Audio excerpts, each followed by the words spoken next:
Oke, kita mulai pengolahannya ya. Jadi Anda klik UAPL S7. Ini. Kalau Anda pertama kali, ini tertulis trial. Anda klik trial, terus Anda klik proses to use software. Karena ini sudah pernah digunakan, ini tertulisnya submit new lisensi. Oke, kita klik proses to use software. Kita punya beberapa proses di sini, 1, 2, 3, 4, 5. Data apa yang kita pakai? Biasanya data kuesioner.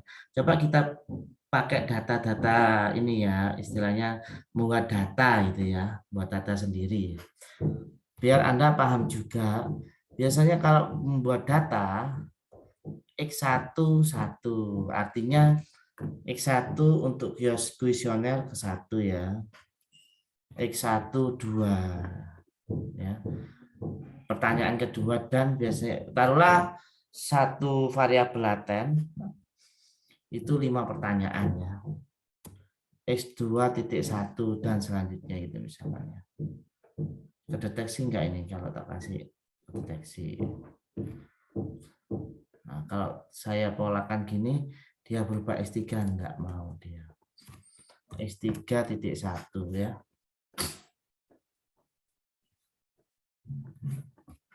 X4.1 1, 2, 3 aja Y1.1 ya. Terus set 1.1 gitu ya. Oke. Kita buat datanya taruhlah random between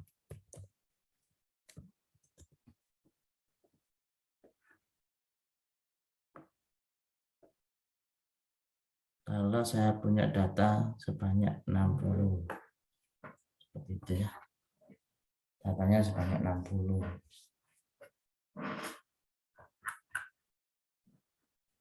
Kita simpan.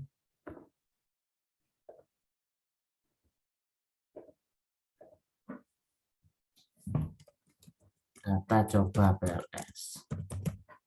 Anda bisa menyimpan dalam bentuk SLS, XLSX gitu ya. Mulai 2007 ke atas itu SLFX ya. Anda juga bisa menyimpan dalam bentuk Excel 2097-2003. Jadi kita coba pakai SLSX ya. Oke, untuk mereduksi error atau mungkin data bisa kebuka atau tidak seperti software-software lain baik itu di SPSS dan lain-lainnya, akses juga ya. Juga pada waktu malware juga Anda mempelajari malware kemarin, sebaiknya datanya di close. Proses to step 1, Anda create project file, taruhlah coba 1.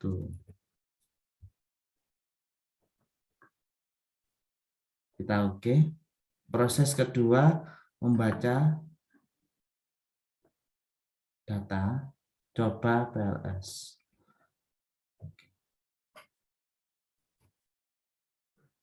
Kita tunggu, masih running.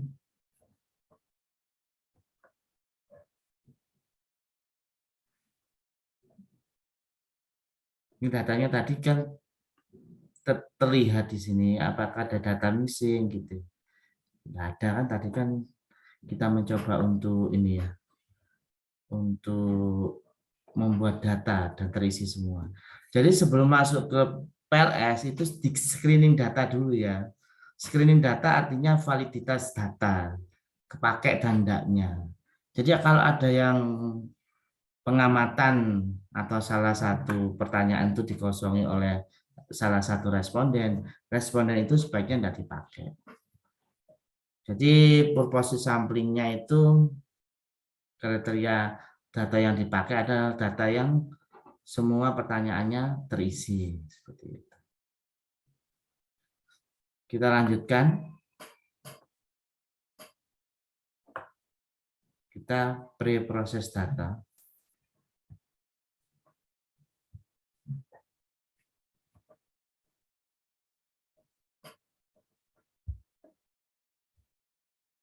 Kita oke.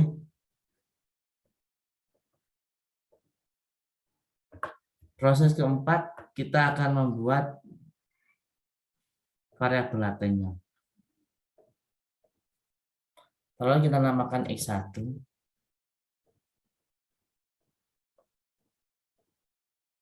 kita dinamakan di sini X2. Sementara kita akan mempelajari reflektif ya. Apakah reflektif formatif? Ya. Nanti berkaitan dengan confirmatory faktor analis sama explanatory faktor analis yang kemarin sempat Pak Bisri jelaskan di faktor analis ya. Pak Bisri sempat jelaskan juga toh, ada yang sifatnya panah keluar dan panah ke dalam. Anda coba lihat videonya yang kemarin, apa itu CFA dan EVA. Jadi CFA di sini indikator yang sifatnya reflektif akan dianalisis menggunakan CFA, confirmatory factor analysis.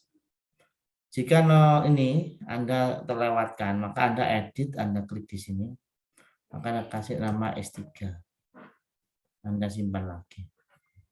Sengaja tadi saya gitukan ya, biar Anda tahu cara ngeditnya seperti apa. Ini Anda kasih Y.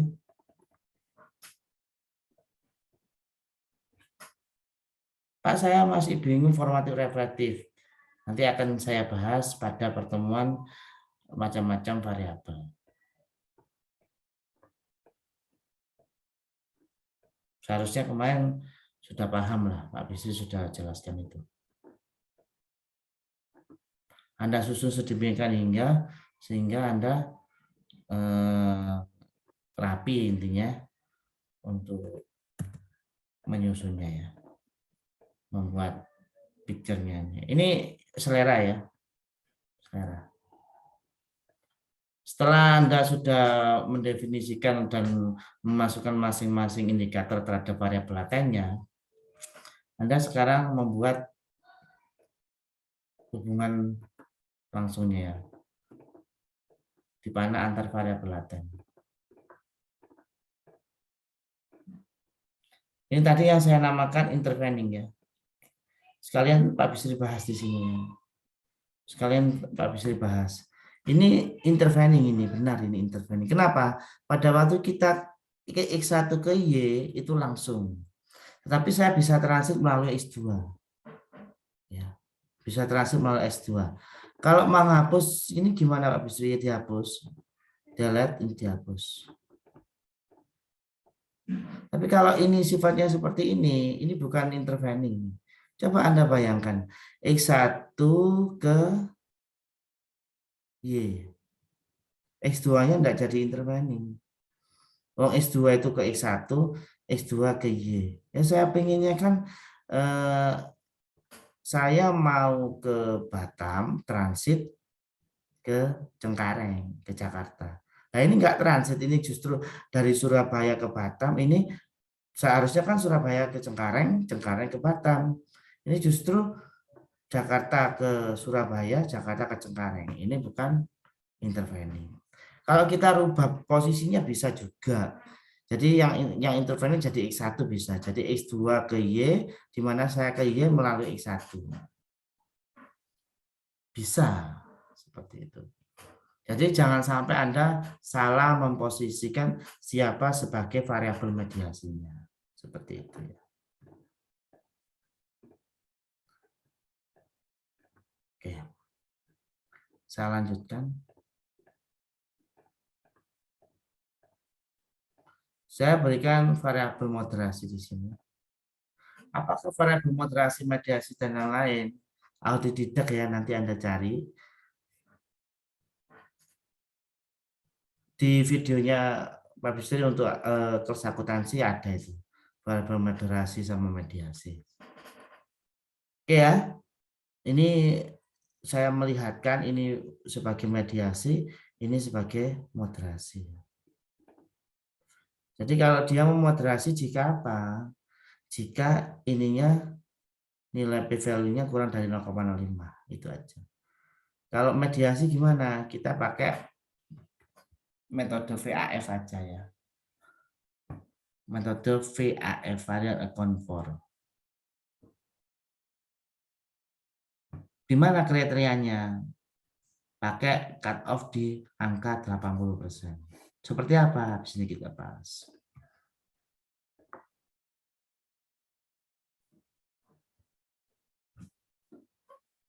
Oke, proses kelima. Ini hasilnya. Kita bisa, Pak Bisi biasanya ambilnya gimana? Ambilnya biasanya Pak Bisi di snipping tool boleh, kayak gini. Nih. Coba saya susun itu ya, saya susun lanjutannya tadi ya. Ini hasilnya ya. Hasilnya.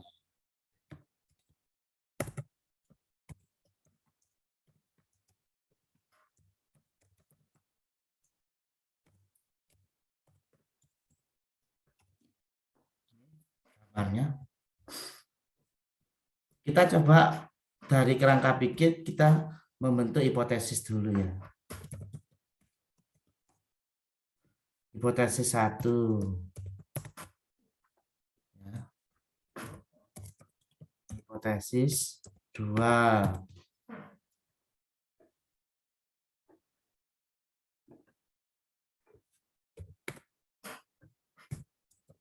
Hipotesis 3. Hipotesis 4. Banyaknya hipotesis itu minimal banyaknya panah bisa 1, 2, 3, 4, 5,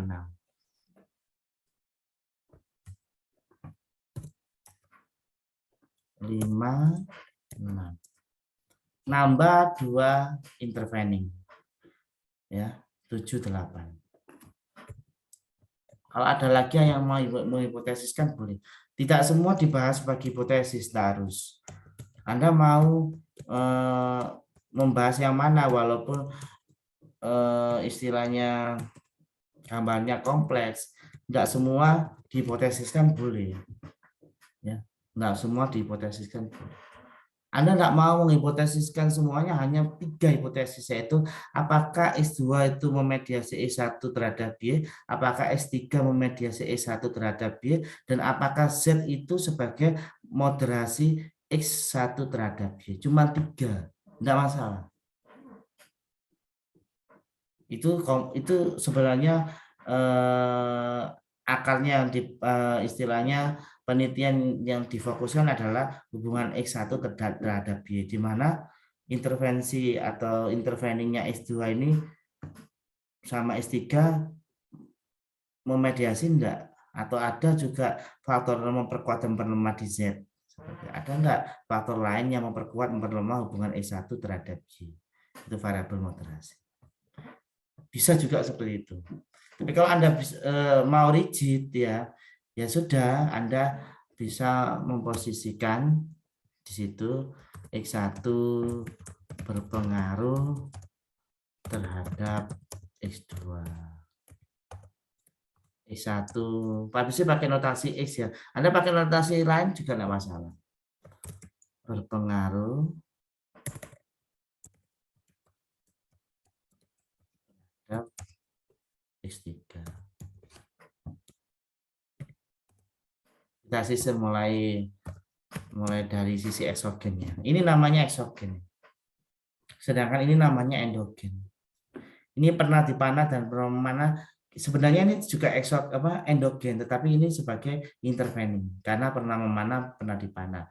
Kalau eksogen tidak pernah dipanah, kalau endogen tidak pernah memanah. Ini sebenarnya kalau intervening sekali lagi masuk endogen karena cut point-nya adalah pernah memanah. Jadi ini karena dia pernah dipanah dan pernah memanah, maka disebut intervening atau endogen intervening. Singkatnya intervening atau variabel mediasi. Sedangkan ini adalah Z, variabel moderasi. X1 berpengaruh terhadap Y. Lalu kita masuk X2 berpengaruh berpengaruh.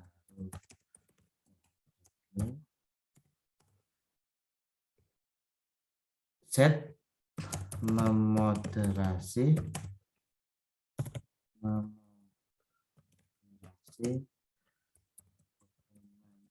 X terhadap Y. X2 memediasi X1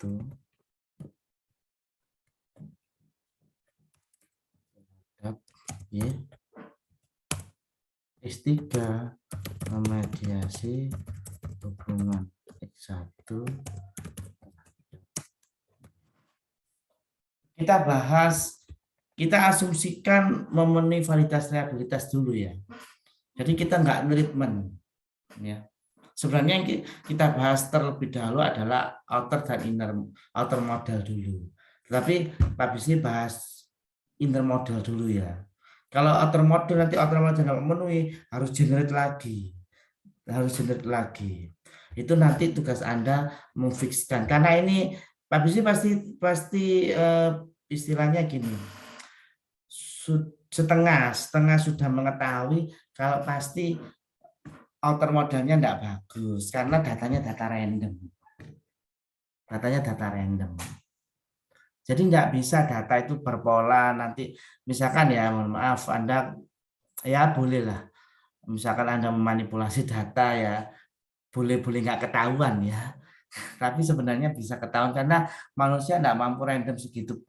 Manusia mesti berpola dia. Dalam sekian pengisian Anda misalkan satu orang disuruh ngisi 100. Dalam mungkin ke 11, ke 12 pasti jawabannya akan merujuk ke sebelumnya. Pasti berpola. Kecenderungan ya. Habis itu statistik nggak ngomong tidak dan ya, tapi kecenderungan. Karena di situ ada faktor error. Seperti itu. Kalau Anda mempelajari matematik sama statistik, kalau matematik lebih saklek ya. Yes or no. Tapi kalau statistik kecenderungan. Tidak harus yes 100%, tidak harus no 100%. Yes pun bisa cuma 99%, errornya 1%. Jika terjadinya adalah tidak sesuai dengan harapan, masih bisa saya beralasan, artinya memberi alasan, memang 1% yang terjadi. Jadi tidak bisa disalahkan orang membuat model. Seperti BMKG. Diprediksi hari ini hujan badai di daerah Surabaya Timur.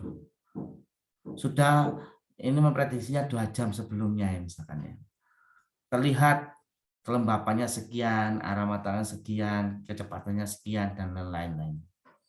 Ya. Dengan tingkat toleransi 0,1%. Ya. Ternyata sudah berlalu 4 jam tidak ada gejala alam apapun. Ada faktor angin yang cukup kencang dari selatan sehingga mendung dan lain-lain berhembus ini ya istilahnya kalau orang Jawa semburat. BMKG nggak bisa disalahkan karena kan ada toleransi di situ. Kecenderungannya akan terjadi seperti itu menurut prediksi dan data masa lalu yang disusun berdasarkan istilahnya tanda-tanda. Tetapi kan ada faktor lain yang tiba-tiba mampu istilahnya apa itu mencerai-beraikan atau membuat situasi itu sudah tidak sesuai dengan prediksi. Sama kalau Anda orang ekonomi membuat model ekonomi tiba-tiba ada regulasi. Sudah modelnya tidak bisa kepakai karena regulasi. Ya, seperti itu ya, statistik mesti ada errornya. Oke, sekarang kita asumsikan semua valid dan reliable. Ya. Jadi kalau kita melihat hipotesis 1, dilihat di sini. P-nya kurang dari 0,05. Jadi kalau di sini tertulis P kurang dari 0,01 berarti P-nya sangat kecil sekali. Kalau di SPSS bisa diklik 2 kali. Kalau di sini mau lihat hasilnya secara keseluruhan, itu bisa dilihat di sini. Save all classic model estimate.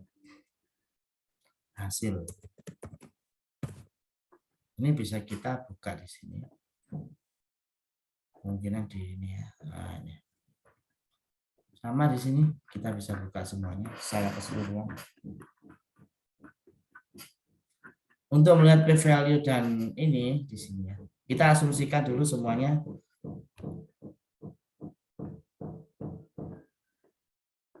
Valid dan reliable ya. Ini nilai p-value-nya. X1 terhadap X2 segini. Ini nilai betanya. Atau pet koefisien. Seperti itu. Saya lanjutkan. Melihat nilai p-value X1 berarti jika p-value kurang dari 0,5 maka hipotesis diterima. Berarti ini hipotesis diterima. X1 terhadap X3 0,005. Nah ini kita mencoba untuk melihat hasilnya karena pas di 0,05. Ternyata hasilnya X1 0,48. 0,048 masih di bawah 0,05. Maka hipotesis diterima. Itu gunanya Anda menyimpan hasil secara keseluruhannya. Di gambar itu dipangkas 2 angka. Jadi 0,005 harus ditelusuri. Dia di bawah 0,05 atau di atas 0,05. X1 terhadap Y, kita lihat. 0,005 di sini. X1 terhadap Y. 0,054 berarti tidak signifikan. Maka hipotesis ditolak.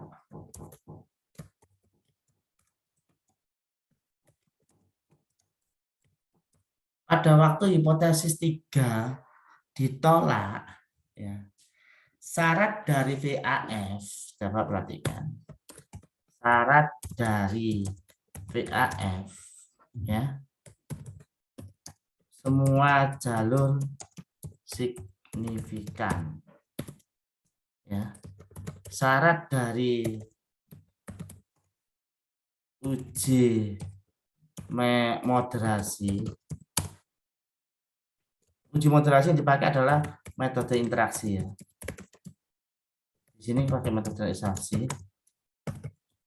Hubungan X terhadap Y itu signifikan. Artinya p-value atau nilai sig ya namanya kurang dari 0,05. Kita lihat di sini utamanya sudah tidak signifikan, maka ini pasti tertolak semuanya.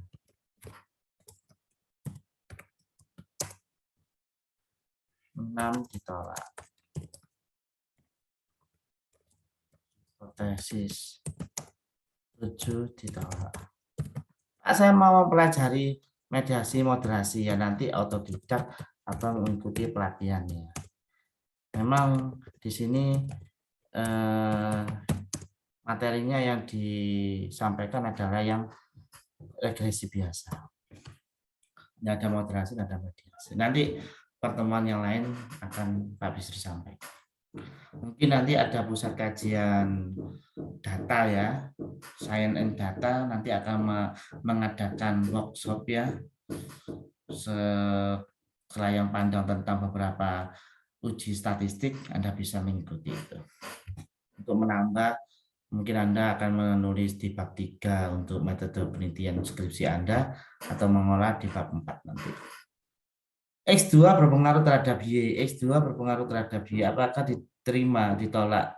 Ditolak semua ya, karena p-value-nya 0,0 sekian, 0,0 sekian, udah lebih besar lagi. Pak, ini diterima Pak, ini kurang dari 0,1.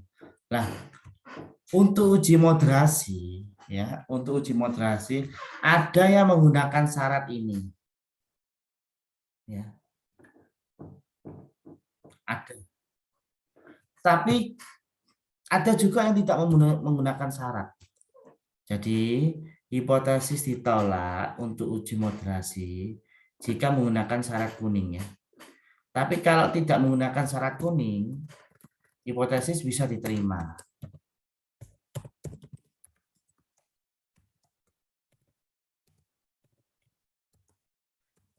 Salah Pak, enggak ada yang salah, enggak ada yang benar. Yang salah itu enggak menggunakan literatur. Jadi semakin kita tinggi ilmu kita enggak bisa langsung menyalahkan seseorang yang berbeda dengan kita. Oh ada literaturnya, isuki. Nah, no, sing menyalah-nyalakan itu berarti dia mencoba untuk membenarkan dirinya sendiri, mengeksklusifkan dirinya sendiri sehingga yang tidak sama dengan saya adalah salah. Nah, itu yang justru yang salah. Semakin tinggi ilmu seseorang dilihat dari sisi tolerannya. Itu icon hari ini ya. Oke, kita lihat hipotesis X2 ini hipotesis ditolak. Ditolak. Hipotesis 5 ditolak.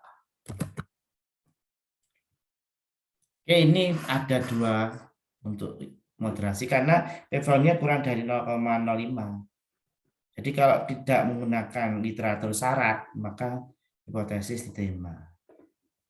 Tetapi secara logika, lebih baik menggunakan syarat. Kenapa? Kita mau memperkuat, memperlemah hubungan 2 variabel. Kalau 2 variabel tidak ada hubungan, ngapain kita memperkuat dan memperlemah? Seperti itu. Tapi juga bisa berkilat juga. Justru itu tidak ada hubungan itu. Saya mencoba menghubungkan. Bisa juga.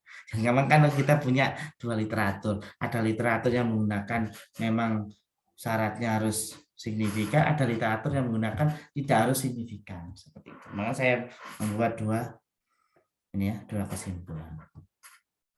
Oke, ini untuk inner modelnya ya. Inner modelnya fix lebih banyak membahas pembahasan hipotesis. Di pembahasan hipotesis inilah, ini kan analisis ya, nanti pembahasan. Bab 4 diskripsikan analisis dan pembahasan. Ini hasil analisis statistiknya. Pembahasannya justru membahas hipotesis. Jadi X1 terhadap X2, misalkan X1-nya apa? X1-nya misalkan kalau di MSDN misalkan ya, X1-nya lingkungan kerja, X2-nya kepuasan kerja, gitu ya. Apakah lingkungan kerja mempengaruhi kepuasan kerja? Nah, dari analisis ternyata mempengaruhi, maka Anda mencoba untuk mengambil atau menjelaskan apa sih lingkungan kerja, apa sih kepuasan kerja, hubungannya gimana. Teori yang membangun 2 hubungan variabel itu teori apa? Habis itu Anda masukkan analisisnya. 2 variabel ini secara statistik setelah diolah pada data tertentu apa Anda menunjukkan bahwa signifikan, mempunyai pengaruh. Anda munculkan di situ beberapa penelitian yang mendukung dan beberapa penelitian tidak mendukung. Jadi secara garis besarnya saya lanjutkan ya. Tadi terputus ya.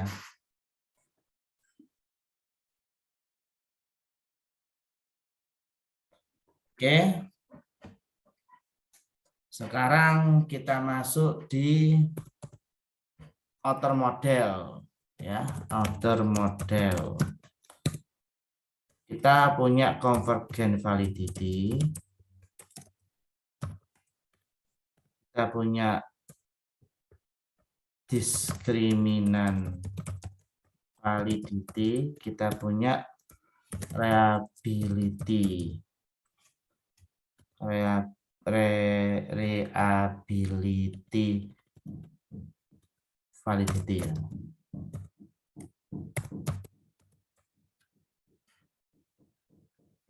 Convergennya kita menggunakan nilai loading faktor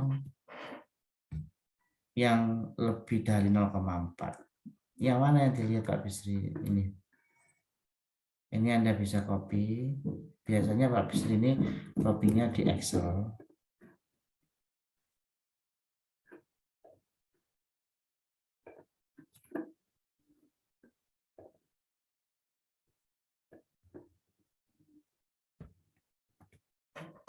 Anda kalau mau menyusun, melihat susunannya, contoh susunan salah satu ya, pernah menulis lah ya.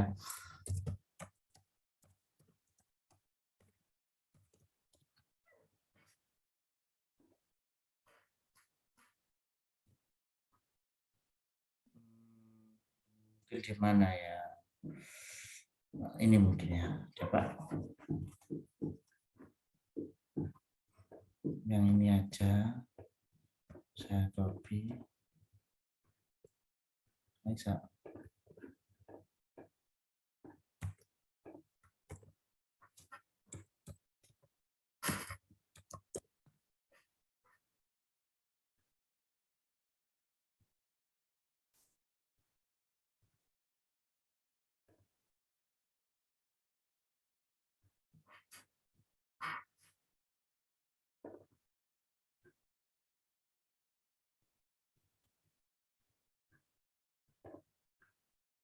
Bukan enggak. Yang ini, oh bukan ini ya.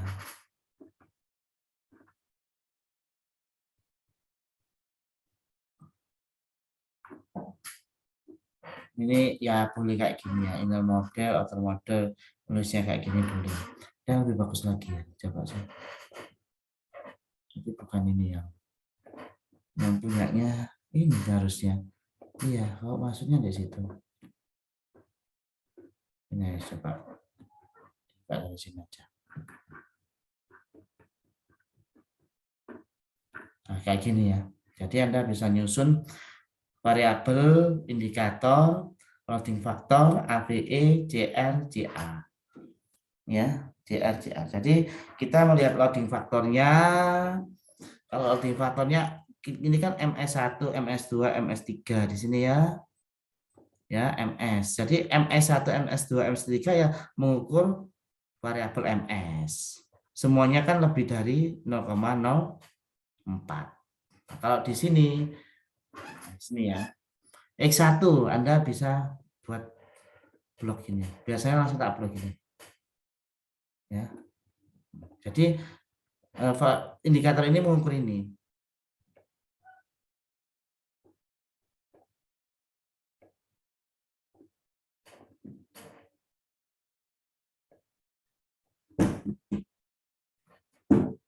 Saya lanjutkan.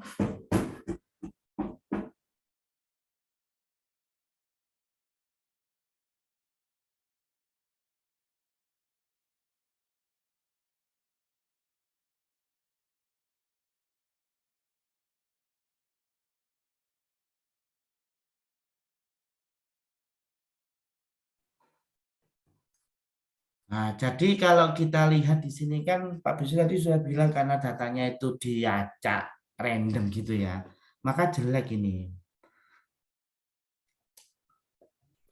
Ini sudah harus dibuang ini, harus dibuang. Ini dibuang, ini dibuang, ya, ini dibuang negatif ini.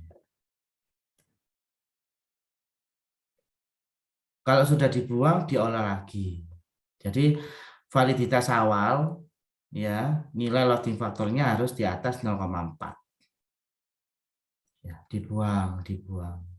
Jadi tidak bisa data random itu tidak bisa. Dibuang, banyak yang harus kebuang. Setelah dibuang diolah lagi.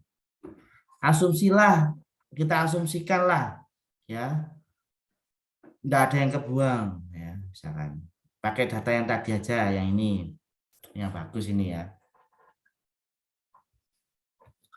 Taruhlah tidak kebuang. Ini kan kalau Pak bisa jelaskan, ini juga manajemen harusnya. Kalau nggak salah ini MSDM ya. Gambarnya seperti ini. Ini pakai second order ya. Pakai second order ini. Anda pakai first order ya. Taruhlah ini Anda pahamin aja. Jadi MS1, MS2, MS3 itu mengukur MS. Nah, di ini semuanya kan sudah di atas 0,4, jadi aman. S, S, C, C. Seperti itu cara melihatnya ya. E sama E. Kalau sudah aman semua, cut point-nya di AVE. Kalau AVE-nya sudah di atas 0,5, maka aman. Jadi convergent validity itu loading factor di atas 0,4 dan AVE di atas 0,5. Setelah convergent validity aman, kita pakai cross loading. Cross loading salah satu ukurannya discriminant validity, salah satu ukurannya pakai cross loading. Paling mudah pakai cross loading. Jadi cross loading itu menyimpulkan MS1 mengukur MS nilainya tuh lebih tinggi daripada mengukur lain. Berarti sudah memenuhi cross loading. MS2 mengukur MS, nilai loading faktornya lebih tinggi daripada mengukur variabel lain. Berarti memenuhi. Kalau sudah sampai semua indikator memenuhi, maka discriminant validity-nya sudah memenuhi. Paling mudah itu. Jadi convergent validity itu faktor loading faktor sama AVE. Kalau discriminant validity kita pakai cross loading. Terakhir, reliability itu melihat CR, composite reliability. Nilainya di atas 0,7 boleh, di atas 0,6 boleh, di atas 0,5 boleh. Tergantung Anda menggunakan literatur yang mana. Yang paling ketat dipakai 0,7 ya. Ini semua CA-nya di atas 0,7. CA boleh digunakan, boleh tidak. CA jika dia memenuhi, gunakan. Jika tidak usah digunakan. Karena CA sifatnya underestimate ya. Dia mesti menilai lebih rendah. Seperti itu. Anda misalkan tidak mau pakai CR, pakai CR aja, itu tidak apa-apa. Tidak usah banyak ukuran. Jadi reliability-nya pakai CR aja. Nah, jadi kenapa Pak Bisri tadi menerangkan intermodal dulu? Pak Bisri sudah prediksi karena datanya data random, pasti outer modelnya jelek. Seperti itu. Pasti outer modelnya jelek. Oke, Pak Bisri sudah jelaskan ya. Saya combine dengan jurnal. Jadi ini kalau saya terangkan hasilnya tadi jelek, maka saya coba terangkan di hasilnya jurnal tadi. Kalau hasilnya jelek, kita treatment memang ya, kita treatment dari validity dulu, convergent validity, dilihat dari loading faktornya. Kalau ada yang di bawah 0,4 langsung dibuang. Setelah itu diolah lagi. Setelah semua memenuhi 0,4, maka kita lihat AVE-nya. AVE-nya ada enggak yang di atas 0, yang di bawah 0,5? Jika masih ada, AVE nilai per variabel ya. Taruhlah X1 ada 5. Kebuang 1 tinggal 4. Tapi AVE-nya masih di bawah 0,5, 0,49 misalkan. Walaupun loading faktornya X1 semuanya di atas 0,4 harus dibuang paling kecil dulu. Harus memenuhi AVE di atas 0,5. Jadi treatmentnya dibuang yang paling kecil, dibuang diolah lagi. Ternyata nilai AVE-nya sudah memenuhi, is okay. Kalau semuanya baik-baik saja, sebentar. Jadi dokter itu tidak berguna jika pasiennya baik-baik saja. Tapi kalau pasiennya harus treatment berulang-ulang, itu akan melihat kebermanfaatannya dokter. Seperti itu. Sama, Anda kalau tidak memahami secara ini ya, secara masif teorinya, Anda pada waktu Anda ngolah, PLS ngono-ngono ae gitu. Dulu, tapi pada waktu Anda nggak mau baca teori ribet, oke. Anda bilang ya segitu-gitu aja. Begitu ada masalah harus diapakan. Nah ini ya sudah penelitian tidak mungkin semudah itu, pasti kompleks. Kalau semakin kompleks, semakin banyak yang harus dibenahi.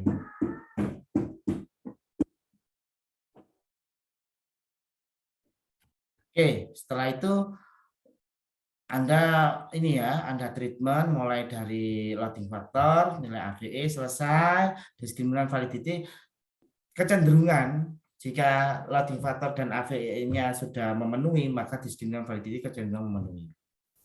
Ya, kecenderungan memenuhi. Pak, saya nggak mau pakai discriminant validity, boleh. Ya, jadi validitasnya hanya berdasarkan, tapi kalau pemula seharusnya semuanya lengkap. Ya.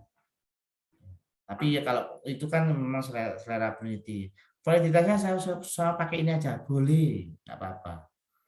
Ya, karena nanti yang endingnya kan yang kita bahas adalah hipotesis. Itu hanya salah satu kendaraan untuk menuju ke inner model. Jadi kalau outer modelnya belum selesai, inner modelnya nggak bisa kebahas, kayak gitu. Oke, itu dari Pak Bisri tentang outer model, inner model. Mungkin ada yang tanyakan kira-kira? Si Pak Bisri. Ini saya itu dulu ya, bentar. Oke, silakan ada yang tanyakan. Pak, itu tadi share screen-nya stuck di Word, Pak. Kenapa Mbak? Share screen-nya tadi stuck di Word, Pak. Oh iya, Yang start tadi di Word. Bapak, Di Word iya, terus, nggak tadi, ngolah. iya, tadi Bapak yang tentang buang-buang itu enggak itu, Pak, enggak gerak, Pak. Stuck di Word, Pak. Oh iya, Jadi Bapak tadi memang yang nggak itu. Nggak, buang-buang saya tadi itu. nerangkannya di Word memang iya. Jadi saya terangkan lagi nih ya. Ininya, ya kebuang-buang yang ini tadi. Yang di Excel tadi ini.